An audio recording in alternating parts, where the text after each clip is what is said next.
Consumer experiences, major disruptors in AI tech are shaping healthcare for years to come. On Hello Healthcare, we dive deep on these issues with leaders who are driving change. I'm Chris Hemphil, VP of Applied AI at Actium Health, and we hope that these stories will help you to create or demand a better future in healthcare. Digital transformation. It's a hot topic, especially in healthcare, but what are we actually talking about? If you're like me and you first saw the term digital transformation, you may have thought, buzzword alert, digital is just ones and zeros. Even playing solitaire on Windows 3.1 in the 90s was digital. But think about the term solitaire. Solitaire means solitary, confined to self, alone, siloed. That's no good for a healthcare system that needs to act fast in response to complex consumer healthcare needs. When we talk about digital transformation, we're talking about demanding more of healthcare than just solitaire. It's solitaire, for example, when we have vast data on encounters, but rarely communicate with patients about their healthcare needs. It's solitaire when a consumer can't get a clear answer on the next steps they need to engage for their heart condition or for their cancer. Healthcare has been playing solitaire for a while now, not on Windows 3.1, mind you, but on powerful machines with multiple processor cores or even distributed cloud-hosted systems. Still, there's change brewing. A 2021 report by Accenture found that 81% of healthcare executives surveyed say that the pace of digital transformation for their organization is accelerating. I wonder what caused that. The pandemic plays a huge role in this acceleration. Business models and technologies that were long debated or tabled suddenly took center stage. We saw the pandemic drive enhanced online scheduling, the rise of telehealth, remote care, patient portals, and digital messaging. The list goes on. Crisis, though painful, can be a tremendous catalyst and accelerator for the change that we need. In this way, COVID is exposing the gaps and silos in traditional healthcare and forcing us to stop playing solitaire. There are other factors too. There's intense competitive pressure from retail and tech companies that are entering healthcare. And we covered this in episode 3 titled, Will Tech and Retail Eat Healthcare? So we're hearing about these pressures, competitive and pandemic, that are driving digital transformation efforts. The $3 trillion question is whether it's making a difference for patients. Well, we asked them. We asked about 1,200 patients, and it seems that their expectations and needs are still outpacing healthcare's digital transformation efforts. The biggest finding from the study was that half of patients expected more from their doctors after COVID-19. The biggest reason that they were losing confidence was infrequent communications. They're expecting more active communication in general. However, only 45% were receiving general health information, and only 29% got scheduling information about preventive screenings. Even worse, only 21% were receiving information that was related to their chronic conditions. They're hearing more from people that are looking to sell them jackets, leggings, and shoes than the people that are maintaining their health. Again, the study is in the show notes for those who'd like to dig deeper. Patients point to communication as the top driver for their feelings toward their healthcare team. If time and effort go into digital transformation, but we're not increasing patient engagement, then what are we really gaining? Maybe digital transformation isn't enough until it measurably improves patient experiences. But how do we do that? Well, I know somebody who can help us. Ed Marx. Before Ed Marx became Chief Digital Officer at Tech Mahindra, he was Chief Information Officer at Cleveland Clinic, Texas Health Resources, and Advisory Board.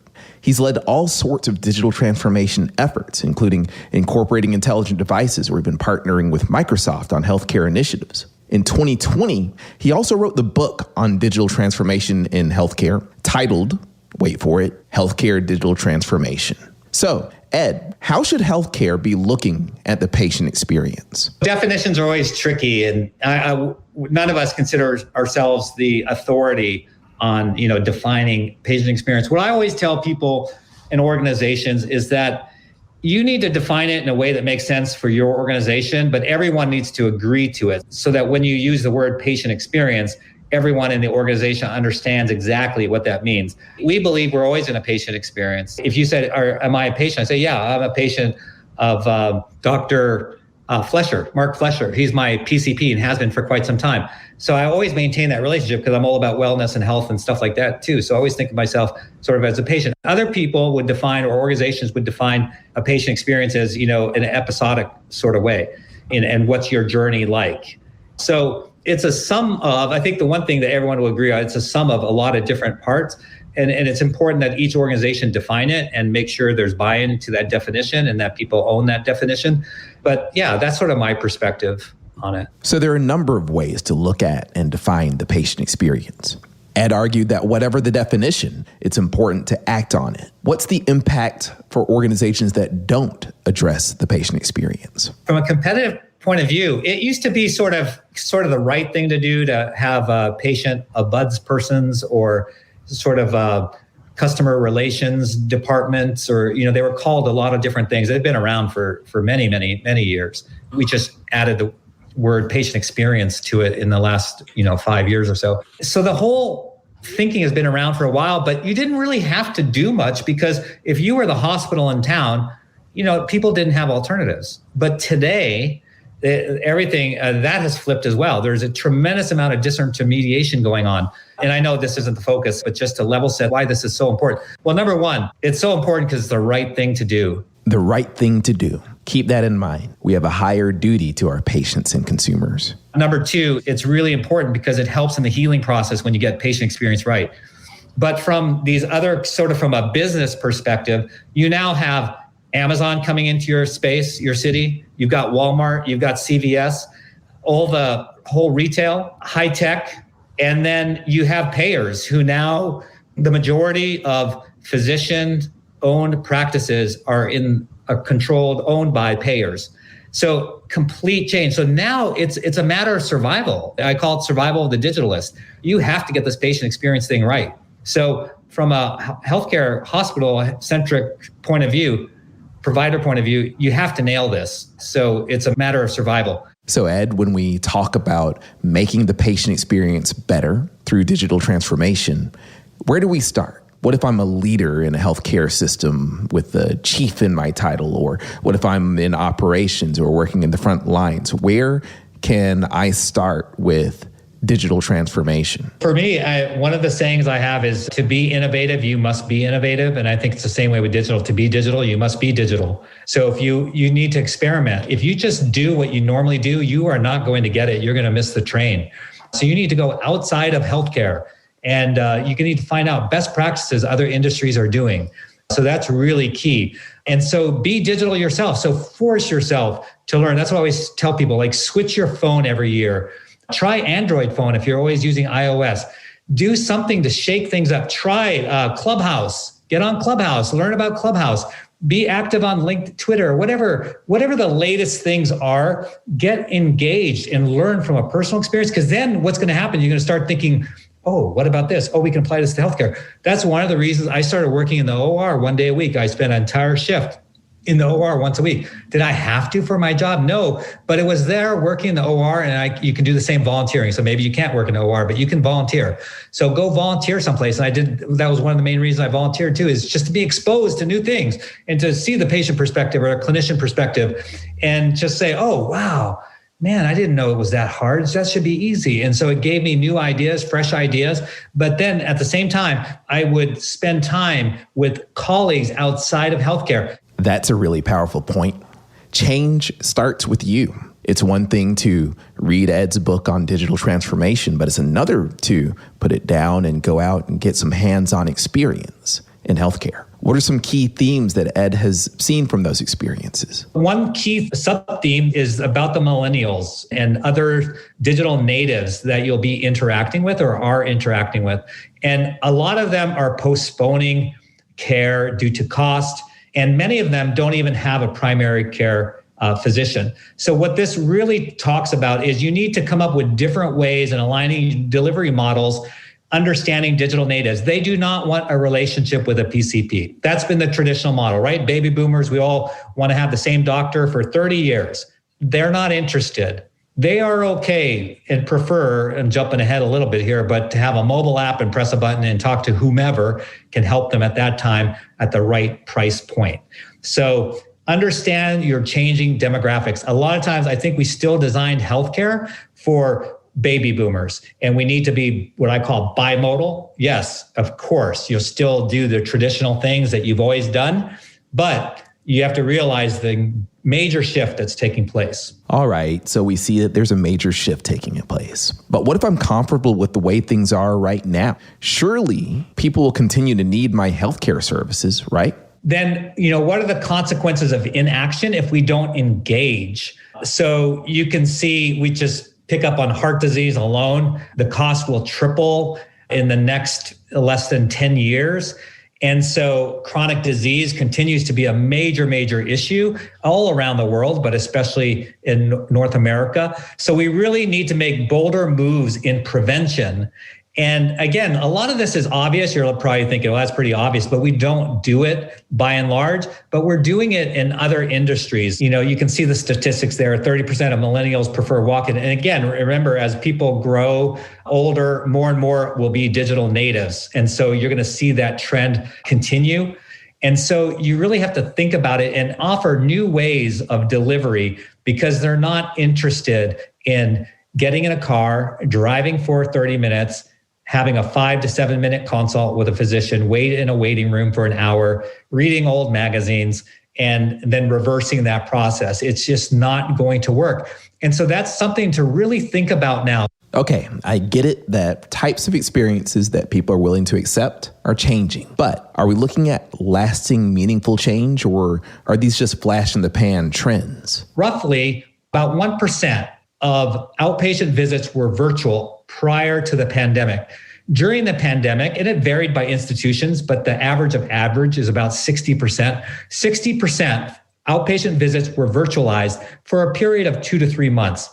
Since that time, it has gone down to below 20% and continues to contract. Now, I don't think it's going to go back to where it was. Certainly it isn't. But I would resist the temptation to go back to the old model. And that's what we're seeing. So you really have to make sure that you make this as convenient as possible. And then the seamlessness, right? Right.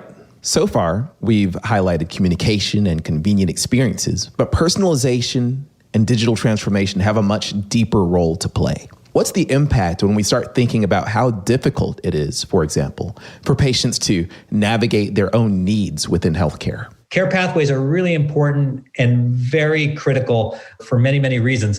But you can personalize these so that it's a care pathway designed for Ed, not a care pathway designed for a generic 50-year-old. So it's all about that personalization, and it makes a difference in the outcomes. It's amazing how much waste we have, both from actual cost and logistics and supply chain, as well as clinical quality digression, because we don't personalize. So it's really important. And again, convenience is as important to many of our patients as is the cost and quality. I'll give you a couple more examples. And remember, just be listening for the authenticity of the brand, telling stories, and making sure that things are highly personalized. Patients want care where and when they prefer. And again, for most of them, it's not in a brick and mortar. So not only is it about mobile and about voice, but it's also about the home. So care is transitioning to the home. You want some evidence? CMS last fall launched their hospital at home program, where they're, for selected DRGs, they're allowing you to discharge patients earlier. In some cases, you won't even admit these patients, and allowing them to be cared for at home using technology that exists today. It's still a little bit of a hybrid model, but it's a step towards a fully automated model. And that's what people desire. So you really need to make sure that you have these bimodal capabilities to deliver care in the setting that patient would like it. So that's really critical. And how do you do that? You have to know me. You have to know the patient. If you don't evolve, you will be completely disintermediated, and it may be too hard to catch up. So it's really sort of a warning sign. Disintermediated? Eliminated? That is a serious and plausible threat for teams that resist change. Traditional healthcare is up against some powerful, deeply funded, resilient players. Is it too late for change? I think the provider side, because we haven't moved quick enough, I think there's still hope. So it's really a call to action. It's not a negative. But we've given away the whole primary care base, right? The largest primary care base now is on the payers, and you're seeing that growing, and you see the entrance of retail and now Amazon and other big tech. And it's all about, the patient experience. That's where people are going. So if Amazon, you give me this great one-click experience for my telemedicine visit, and you got a drone that's delivering my medicines shortly thereafter, guess where I'm going? So it's a wake-up time for us, for those on the provider side, to really get moving on a lot of these technologies we're talking about. Personalized, contextual experiences are no longer nice-to-haves. They're must-haves. Tech and retail companies that are good at this are swooping in. How can consumer-interested health systems invest effectively in this environment? Carrie Liken, the head of healthcare industry at a technology company called Yext, joined me recently to discuss innovation strategy.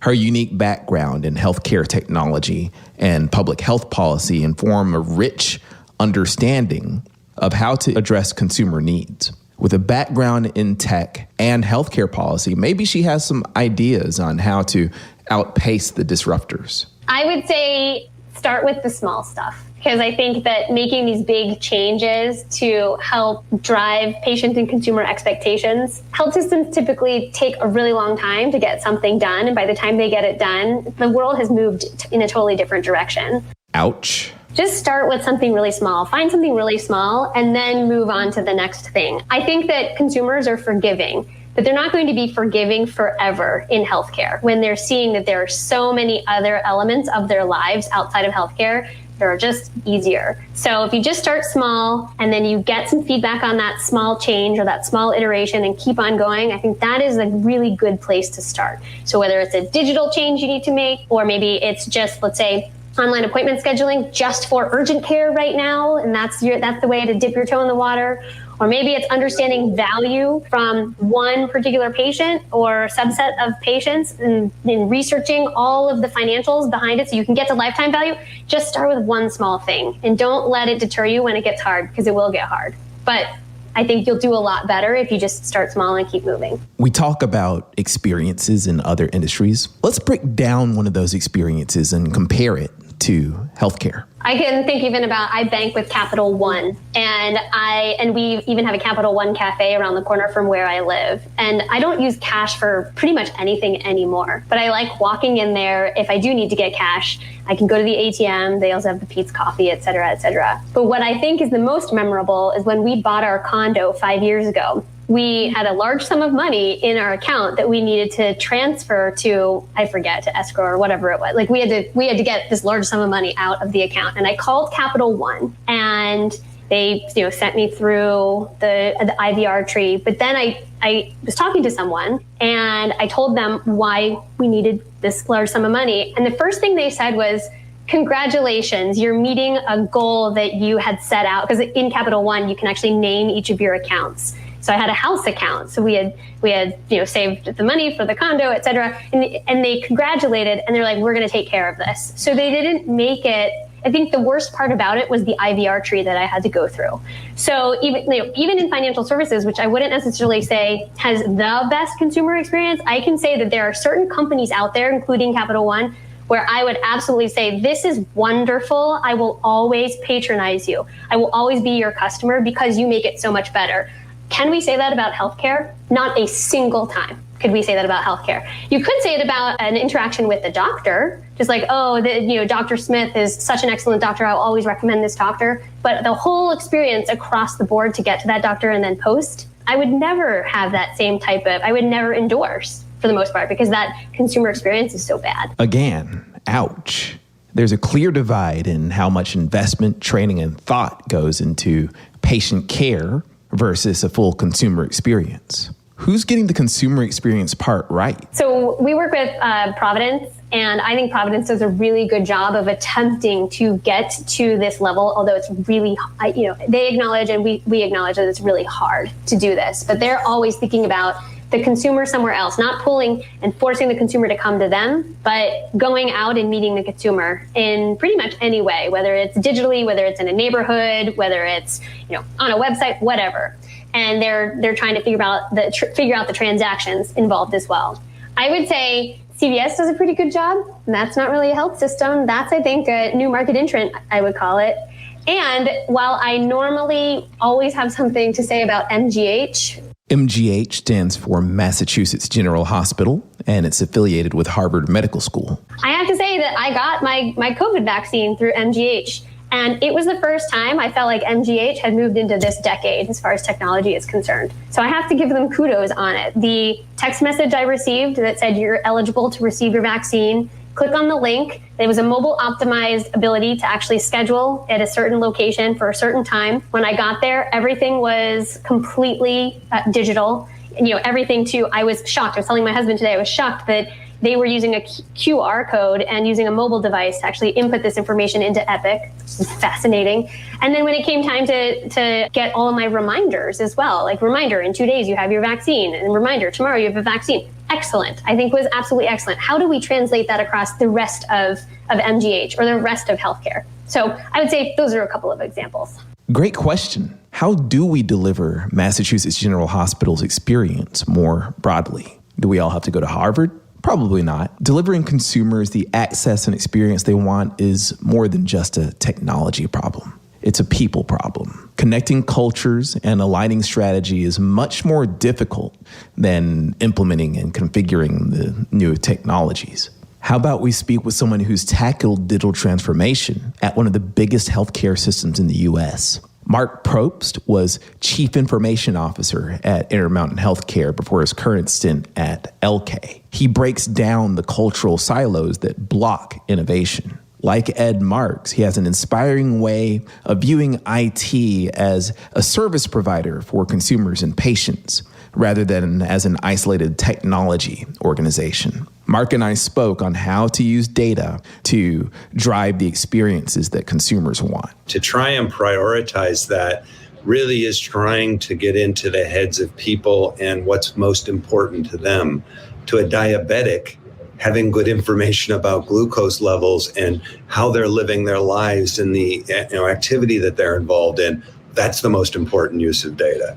To somebody with heart disease, well, some of the data is the same, right? Their activity and those kind of things. But then there's very specific data important to them. There's huge disparity around the world in providing healthcare. And a lot of that, there's a lot of reasons for that disparity. But if we could standardize data and understand data, we could share knowledge, right? So if we can now have data that means the same thing in Kenya as it means in India, as it means in China, as it means in the United States, then the knowledge that's starting to get created in each of these locations could be shared because now it's meaningful in each of those different areas. And the point I got to in that particular talk was that there are literally hundreds of billions, if not trillions of dollars that could be saved, and tens, if not hundreds of millions of lives that could be saved if we could get to those standards and share that knowledge across the world. And then we could start to see some of those disparities go away. Because it's not necessarily the medical devices, although they're important, but it's really that knowledge that's going to save the lives. So it's a long way around to your answer, Chris, but it's really dependent on the individual and what's most important to them. Marc spoke of the need for common data standards to understanding our patients. It was great to hear that from a global perspective, but it's also important to think locally. Marc goes deeper into what that looks like for an individual health system and the implications that this has for artificial intelligence. At Intermountain, we started an innovation center. This is 10 years ago, maybe a little longer. In that innovation center, when we first started it, it was all about devices and, how could we get to the hospital room of the future and stuff. Pretty quickly, it came around to AI. Right? And the things that we could do that around AI uses within our health plan and how we could do some of the predictive activities there and better serve our population within, where we serve with Intermountain Healthcare. But another thing that and this is, it's not a very creative name and it's probably used by a lot of other people, but at the time I used the term Dr. Google. That could be Dr. Apple, that could be Dr. Facebook, LinkedIn, whatever, wherever data resides, right? And the concept was, and I believe this is doable today. It's not really something we can do because of FDA and other things, but I believe that very quickly, much of what we do in our urgent care centers, now not trauma or anything like that, but the more common tinnitus media or just the flu or those types of things, the phone is going to become our primary care physician. And that's because we can integrate data from so many different things, whether it's the wearable that we have on, whether it's our health record that we have on Epic or Cerner or wherever, and we can bring all that data together. So I think we've only begun to scratch the surface of what we can do with AI. Great. So we're seeing some capabilities here that we can enable through digital transformation. But like we discussed earlier, this isn't about playing solitaire. It's about cultures coming together. How does Marc get buy-in from clinicians to drive this sort of innovation? But in my experience, it was showing them the value of what we were doing, like advanced decision support. When we came out with decision support, it was, kind of this from the physicians. We don't want that. It's cookbook medicine. You're telling me how to do my job. And we had to do two things. One was show them, no, we are just giving you some guidelines, some edges that we want you to stay within, and it'll help you. And we had to prove that to them. By staying within those guidelines, they were doing a better job. So we not only had to show them the data on how to improve their care, but we had to show them that they were improving their care by using those tools and those guidelines. So I think extending that to today to, let us show you what we're doing with this data and together, how we're working together to improve the care that the patients you have are getting. And physicians are two things. They're one, quite competitive. And so when they have data that they can see how they compare to their peers, that's really helpful to them. And the other thing that they are is they truly care about their patients. And again, when you show them that the things that they're doing, the things that we're doing together with data is actually improving the lives of the people that they deal with, they come around pretty quickly. Let's think about this. For the digital and AI initiatives that Marc drives, he didn't mention mandates and strong-arm tactics to get people on board. There's a collaboration here. Recall Carrie Liken's advice. Just start with something really small. Find something really small and then move on to the next thing. Starting small gives you results that you can learn from, share, and iterate before making the next move. Sharing these results early on is key to Marc's strategy. Want to invest more broadly in AI for patient engagement? Show that it can help a population of cardiology patients. Want to get clinicians on board with a new approach? Work with them and show that it's benefiting their patients. For digital transformation efforts, there's still something more important, though, than starting small, communicating, and even iterating.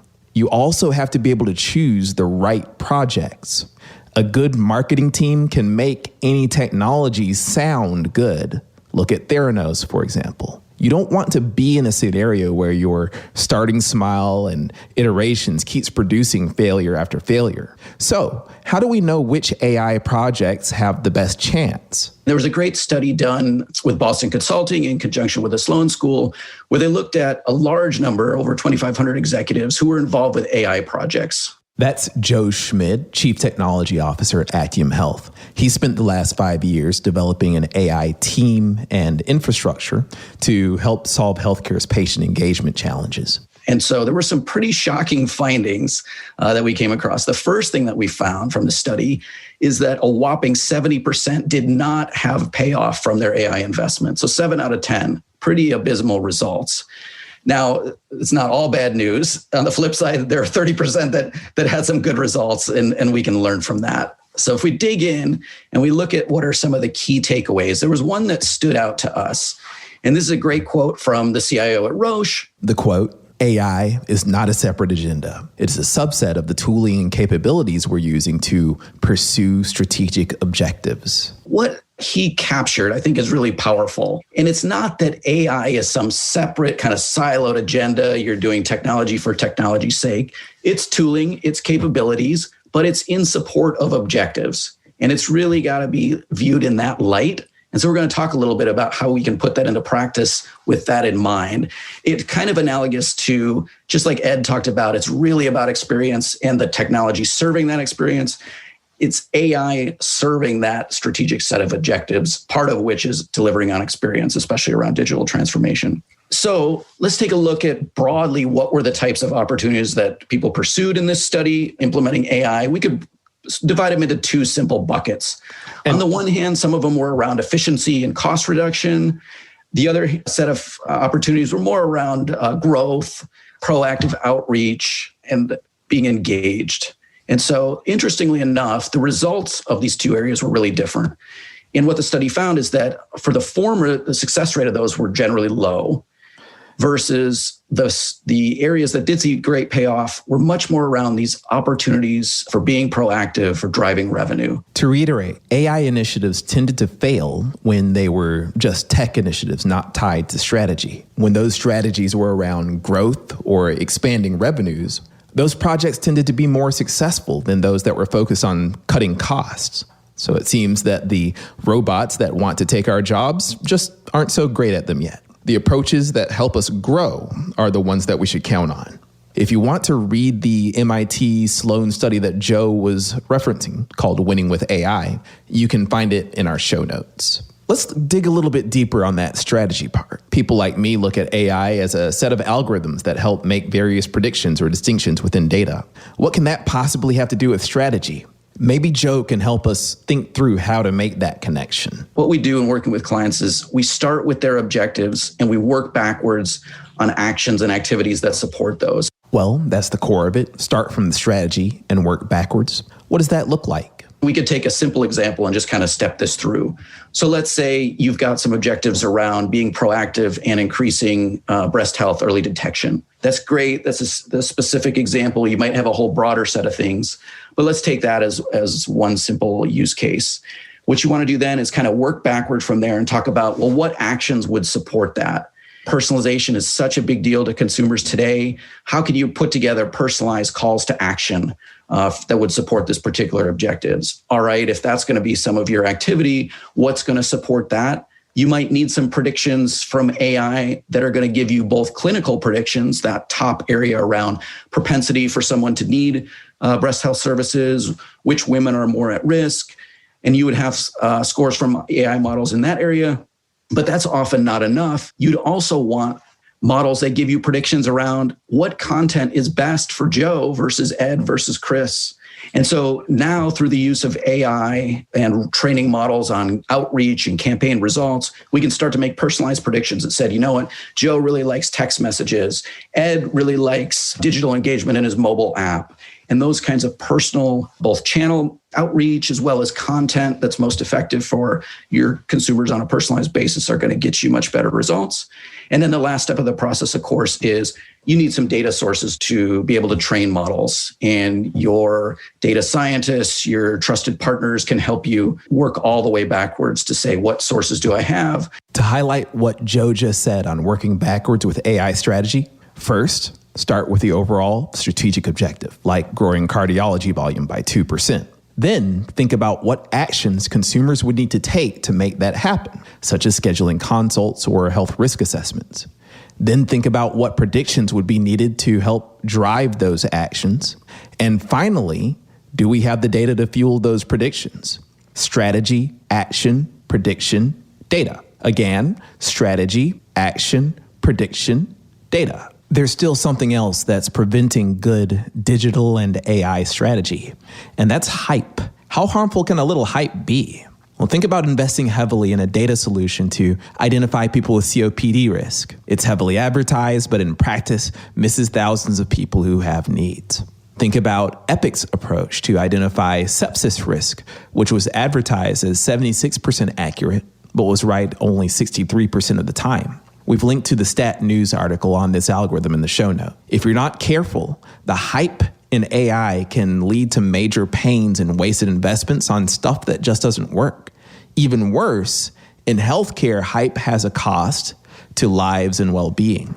So how to cut through the hype? There's a lot of hype. There's a lot of talk, and it's hard to cut through the confusion. I think at the top level, everybody's going to tell you they have great, accurate models. They're all in production. They're super effective.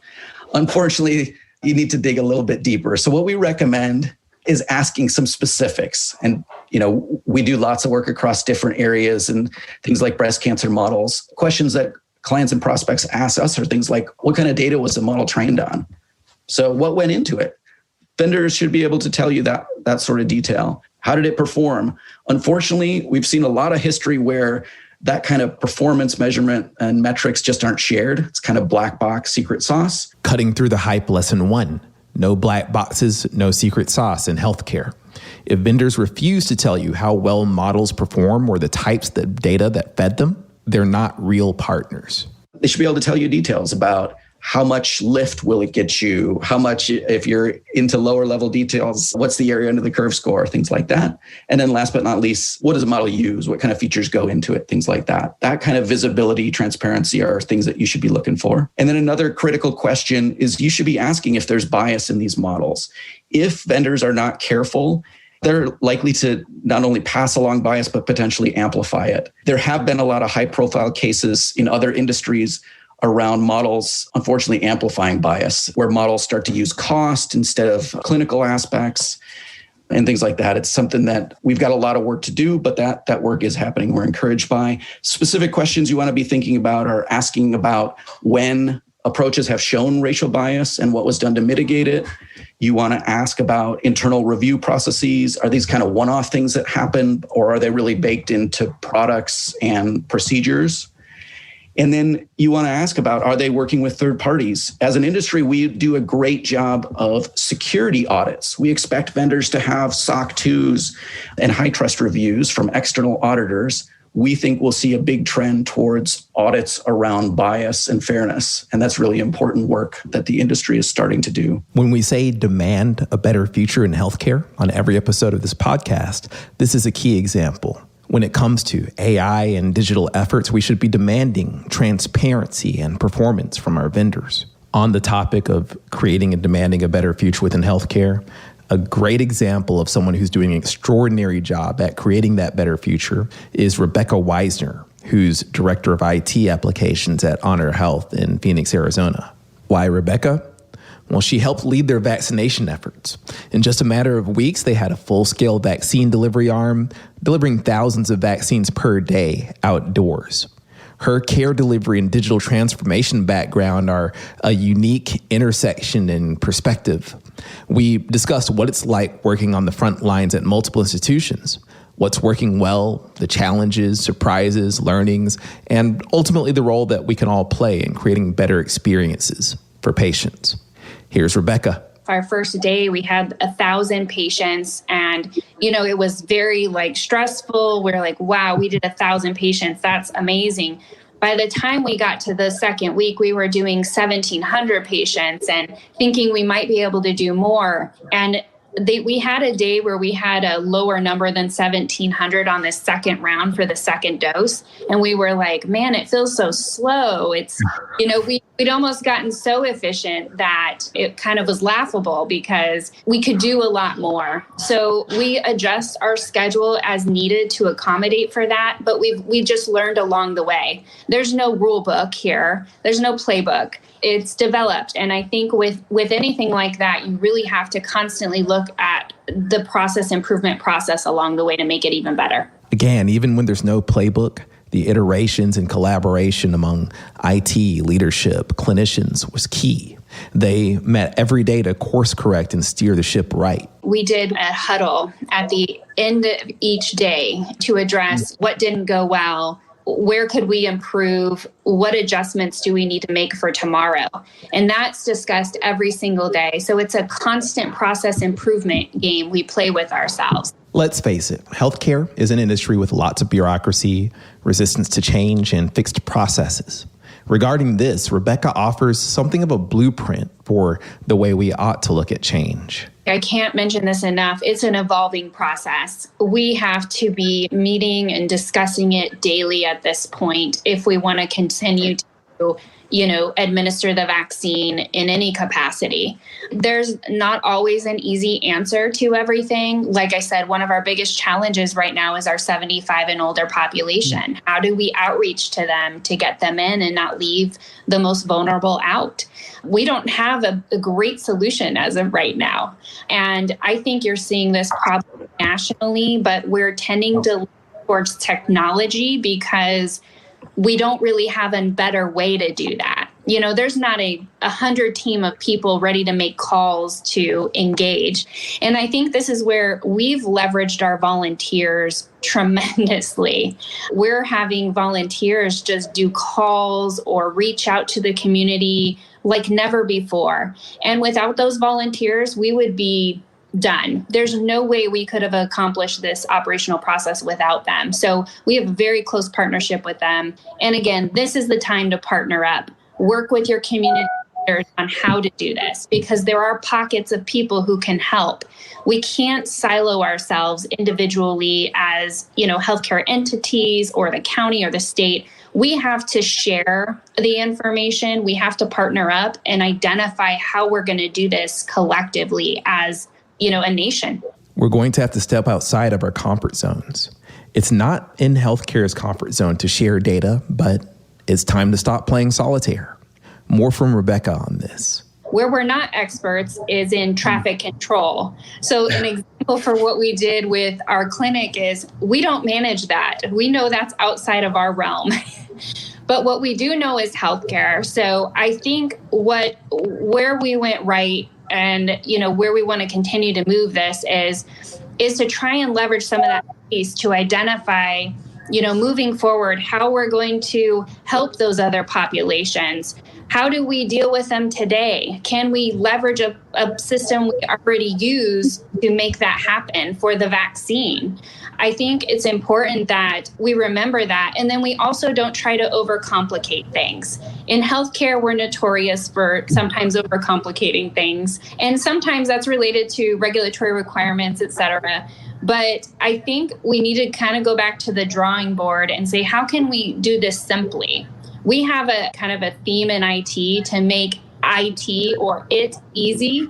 And there's never been a time more than now that we needed to really, hone in on that mantra, is that how do we make it easy to schedule appointments? How do we make it easy to get the vaccine? And we need to continue to think about that as we move forward. I mean, we're just not there yet. And it's never been more important to make it easy. It's never been a more important time to make it easy. Though perhaps we're late to the party, the healthcare ecosystem is moving into a new digital frontier. There are cultural and technical challenges and barriers to this movement. But these are problems that other industries have faced as well, or are even facing right now. It'll be necessary to take from their lessons learned and focus on how we can collaborate and break down silos between teams.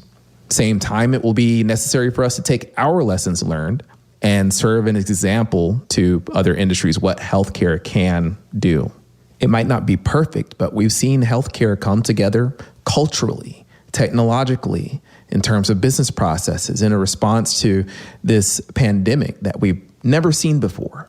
And that type of change could be responsible for helping or saving hundreds of thousands of lives. Perhaps this new focus on digital transformation is a watershed moment for healthcare. Let's keep iterating and see this change through far into the future. Thanks again for tuning into Hello Healthcare. If you like what you heard, we appreciate a review on Apple, Spotify, or wherever you're listening. You and your feedback fuel us. This conversation is brought to you by Actium Health. To get the latest on what these healthcare leaders are saying, subscribe to our newsletter on HelloHealthcare.com or join us for our weekly sessions on LinkedIn. Thanks, and when we see you next time, hello.